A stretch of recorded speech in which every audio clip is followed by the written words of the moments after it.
اعوذ باللہ من الشیطان الرجیم والمطلقات يتربصن بأنفسهن ثلاثة قروء ولا يحل لهن أن يكتمن ما خلق الله في أرحامهن إن كن يؤمن بالله واليوم الآخر وبعولتهن أحق بردهن في ذلك إن أرادوا إصلاحا۔ اور جن عورتوں کو طلاق دے دی گئی ہے وہ 3 حیض تک دوسرے نکاح سے رکی رہے، اور اگر وہ اللہ اور آخرت پر ایمان رکھتی ہو تو ان کے لیے روا نہیں کہ اللہ نے ان کے رحم میں جو پیدا کیا ہے وہ اسے چھپائے، نیز اس مدت میں ان کے شوہر ان کو لوٹانے کے زیادہ حقدار ہے بشرطے کہ اصلاح مقصود ہو۔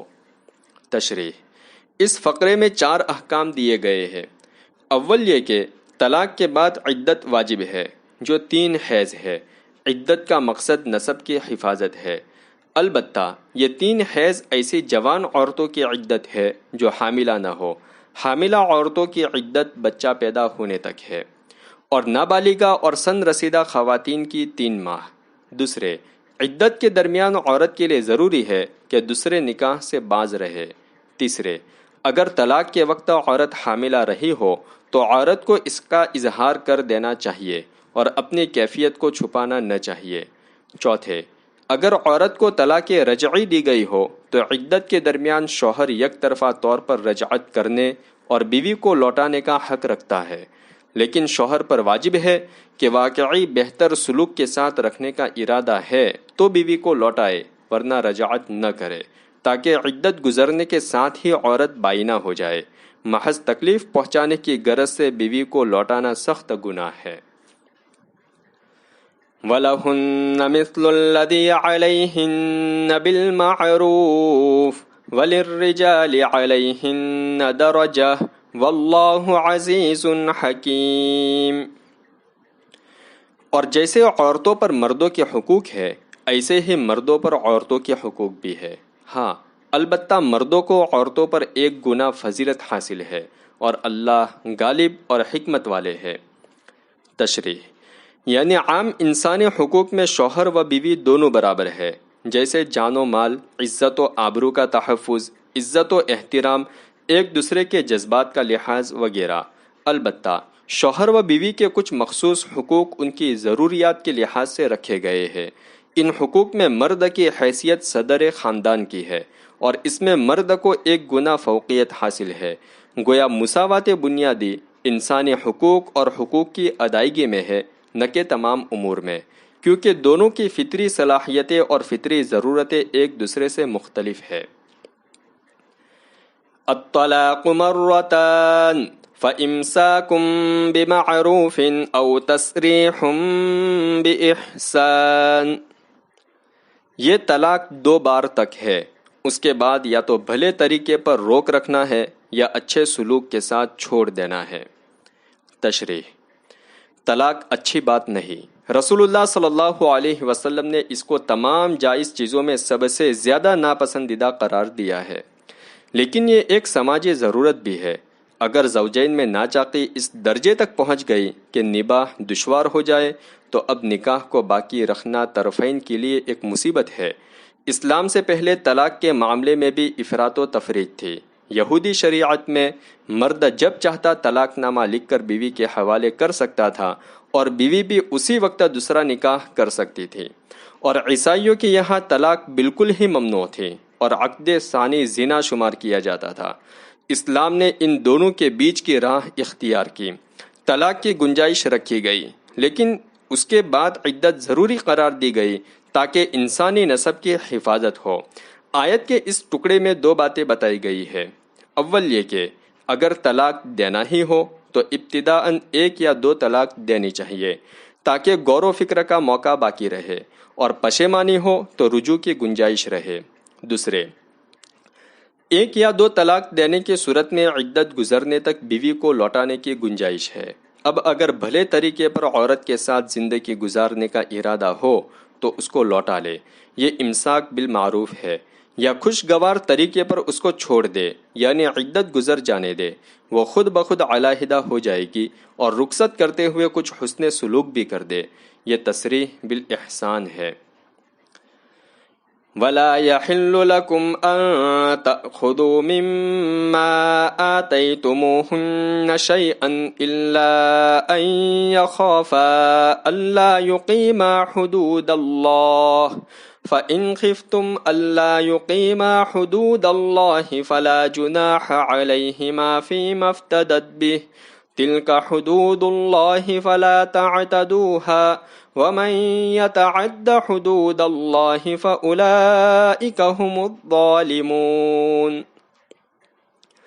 اور جو کچھ تم بیویوں کو دے چکے ہو تمہارے لیے اس میں سے کچھ بھی واپس لے لینا درست نہیں، سوائے اس کے کہ تم دونوں کو اندیشہ ہو کہ اللہ کی مقرر کی ہوئی حدوں کو قائم نہ رکھ سکو گے۔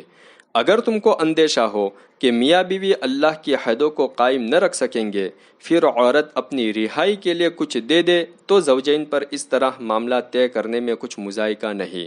یہ اللہ کی قائم کی ہوئی حدیں ہیں، ان سے تجاوز نہ کرنا، اور جو لوگ اللہ کی مقرر کی ہوئی حدوں سے تجاوز کر جاتے ہیں وہی ظالم ہے۔ تشریح، اس میں خلا کا ذکر ہے، یعنی اگر کسی وجہ سے زوجین میں موافقت نہ ہو اور وہ محسوس کرے کہ اس ناموافقت کی وجہ سے وہ ایک دوسرے کے حقوق ادا نہیں کر سکیں گے، تو اس بات کی گنجائش ہے کہ عورت کچھ دے کر شوہر کو طلاق پر آمادہ کر لے۔ اگر شوہر نے مہر ادا کر دیا ہو تو مہر کی رقم واپس کر دے، اس میں کچھ حرج نہیں۔ اگر شوہر نے مہر ادا نہ کیا ہو تو خلا کی صورت میں عورت سے مہر معاف کرایا جا سکتا ہے۔ یہ بہرحال مناسب نہیں کہ مرد نے جو دیا ہے اس سے زیادہ وصول کر لے، اور نہ یہ مناسب ہے کہ خلا کی صورت کے سوا مرد اپنا دیا ہوا مال عورت سے طلب کرے۔ اس تفصیل سے واضح ہے کہ خلا بھی طلاق ہی کی ایک صورت ہے جس میں مرد عورت سے طلاق دینے کا معاوضہ حاصل کرتا ہے۔ فقہا کی یہاں یہ طلاق بائن ہے، یعنی عدت میں مرد کو لوٹانے کا حق نہیں ہوتا، لیکن فریقین کی رضامندی سے نئے مہر پر دوبارہ نکاح ہو سکتا ہے، البتہ طلاق ہی کی طرح عدت خلا میں بھی واجب ہوتی ہے۔ فَإِن طَلَّقَهَا فَلَا تَحِلُّ لَهُ مِن بَعْدُ حَتَّى تَنكِحَ زَوْجًا غَيْرَهُ فَإِن طَلَّقَهَا فَلَا جُنَاحَ عَلَيْهِمَا أَن يَتَرَاجَعَا إِن ظَنَّا أَن يُقِيمَا حُدُودَ اللَّهِ وَتِلْكَ حُدُودُ اللَّهِ يُبَيِّنُهَا لِقَوْمٍ يَعْلَمُونَ۔ پھر اگر شوہر بیوی کو تیسری طلاق دے دے تو اب وہ عورت اس مرد کے لیے حلال نہ ہوگی جب تک کہ وہ دوسرے مرد کے نکاح میں نہ جائے۔ پھر اگر دوسرے شوہر نے بھی اسے طلاق دے دی اور دونوں کو اعتماد ہو کہ وہ اب اللہ کی حدوں کو قائم رکھ سکیں گے تو باہم رجوع کر لینے یعنی نیا نکاح کرنے میں کچھ حرج نہیں، اور یہ اللہ کی مقرر کی ہوئی حدیں ہیں جن کو اللہ ان لوگوں کے لیے بیان کرتے ہیں جو سمجھدار ہے۔ تشریح، یعنی اگر شوہر 3 طلاق دے دے تو اب وہ عورت اس مرد پر مکمل طور پر حرام ہو گئی، البتہ اگر کسی اور مرد سے اس کا نکاح ہوا، پھر اس دوسرے مرد نے اس سے صحبت کی اور اس نے بھی بطور خود طلاق دے دی تو عدت گزرنے کے بعد یہ عورت اپنے پہلے شوہر کے لیے حلال ہو جائے گی اور دوبارہ اس سے نکاح درست ہوگا۔ دوسرے مرد سے اس عورت کے نکاح کا ضروری ہونا تو اسی آیت سے ثابت ہے، اور دوسرے شوہر کا اس سے ہم بستر ہونا حضرت عائشہ رضی اللہ تعالی عنہا کی روایت میں مذکور ہے۔ اس آیت سے متعلق احکام میں 2 باتیں قابل وضاحت ہے۔ اول یہ کہ 3 طلاقیں ایک ساتھ نہیں دینی چاہیے، بلکہ ہر طلاق کے بعد ایک حیض کا وقفہ رکھنا چاہیے تاکہ اچھی طرح غور و خوض کرنے کا موقع مل جائے، یہی طلاق کا بہتر طریقہ ہے۔ لیکن اگر کوئی شخص اس کی رعایت نہ کرے اور ایک ہی دفعہ میں 3 طلاقیں دے دے تو 3 طلاقیں واقع ہو جائے گی۔ علامہ ابن تیمیہ، علامہ ابن قیم، روافض اور غیر مقلد حضرات کے سوا پوری امت کا اس پر اتفاق ہے۔ ان حضرات کے نزدیک ایک مجلس کی 3 طلاق ایک ہی طلاق تصور کی جائے گی، 3 الگ الگ مجلسوں کی طلاقیں واقع ہوگی، مگر حقیقت یہ ہے کہ نہ قرآن مجید سے اس نقطۂ نظر کی تائید ہوتی ہے، نہ حدیث سے اور نہ سلف صالحین کے اقوال سے۔ قرآن کی اس آیت الطلاق مرتان فإن طلقها سے ظاہر ہے کہ طلاق کی تعداد کا تعلق مجلس سے نہیں ہے کہ کتنی مجلسوں میں دی ہے، بلکہ اس بات سے ہے کہ کتنی بار طلاق دی ہے۔ 2 بار دی تو 2 واقع ہوگی، اور 3 بار دی تو 3، جیسے قرآن نے گھر میں داخل ہونے کے لیے 3 بار اجازت لینے کی تلقین کی ہے، 3 مرات۔ ظاہر ہے اس کی مراد یہ نہیں ہو سکتی کہ 3 الگ الگ مجلسوں میں اجازت لی جائے، تو یہی حکم طلاق کا بھی ہوگا۔ رسول اللہ صلی اللہ علیہ وسلم کے عہد میں حضرت حفص بن مغیرہ رضی اللہ تعالیٰ عنہ نے اپنی بیوی حضرت فاطمہ بنت قیس رضی اللہ تعالیٰ عنہا کو ایک ہی کلمہ میں طلاق دے دی تھی، ایک ہی کلمہ میں 3 طلاق دے دی تھی۔ آپ صلی اللہ علیہ وسلم نے ان کو واقع قرار دیا۔ طلق امرأته فاطمہ بنت قیس 3 تطلیقات فی کلمۃ واحدہ۔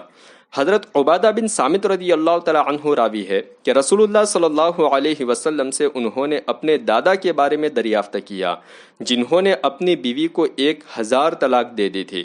آپ صلی اللہ علیہ وسلم نے فرمایا 3 واقع ہو گئی، باقی 997 ظلم و عدوان ہے۔ اس طرح کی متعدد احادیث اور صحابہ کے فتاوی موجود ہے، جن کا ذکر یہاں باعث طوالت ہوگا۔ اس لیے صحیح نقطۂ نظر وہی ہے جو عام طور پر اہل سنت والجماعت اور سلف صالحین کا ہے کہ ایک مجلس کی 3 طلاقیں بھی واقع ہو جاتی ہے۔ دوسرا مسئلہ اس آیت میں حلالے کا ہے۔ کسی مرد کا مطلقہ سے خاص اس نیت سے نکاح کرنا کہ وہ اس کو اس کے شوہر اول کے لیے حلال کر کے طلاق دے دے گا، گناہ اور سخت مذموم ہے، اور رسول اللہ صلی اللہ علیہ وسلم نے ایسے شخص پر لعنت کی ہے۔ لیکن اگر کسی نے یہ بات اپنے دل میں چھپا کر رکھی، نکاح کے وقت ایجاب و قبول میں اس کا ذکر نہیں کیا، اور ہم بستری کے بعد اس عورت کو طلاق دے دی اور اس کی عدت گزر گئی، تو کیا اب وہ عورت پہلے شوہر کے لیے حلال ہو گئی؟ بعض فقہا کے نزدیک حلال نہیں ہوئی۔ یہی رائے حنفیہ میں قاضی ابو یوسف رحمۃ اللہ علیہ کی ہے، لیکن اکثر فقہا کے نزدیک وہ پہلے شوہر کے لیے حلال ہو جائے گی، اس لیے کہ عقود و معاملات میں حکم معاملے کی ظاہری صورت پر لگتا ہے، نہ کہ دلوں میں چھپے ہوئے ارادے پر۔ یہی رائے امام ابو حنیفہ رحمۃ اللہ علیہ کی بھی ہے۔ جس حدیث میں اس شنیع فعل کی مذمت کی گئی ہے، یعنی لعن اللہ المحلل والمحلل لہ، خود اس میں بھی اس کا اشارہ موجود ہے، اس لیے کہ اس میں دوسرے شوہر کو محلل یعنی حلال کرنے والا، اور شوہر اول کو محلل لہ یعنی جس کے لیے عورت حلال کی گئی سے تعبیر کیا گیا ہے۔ معلوم ہوا کہ یہ فعل گو برا ہے، لیکن حلت اس سے حاصل ہو جاتی ہے۔ صدق اللہ العظیم۔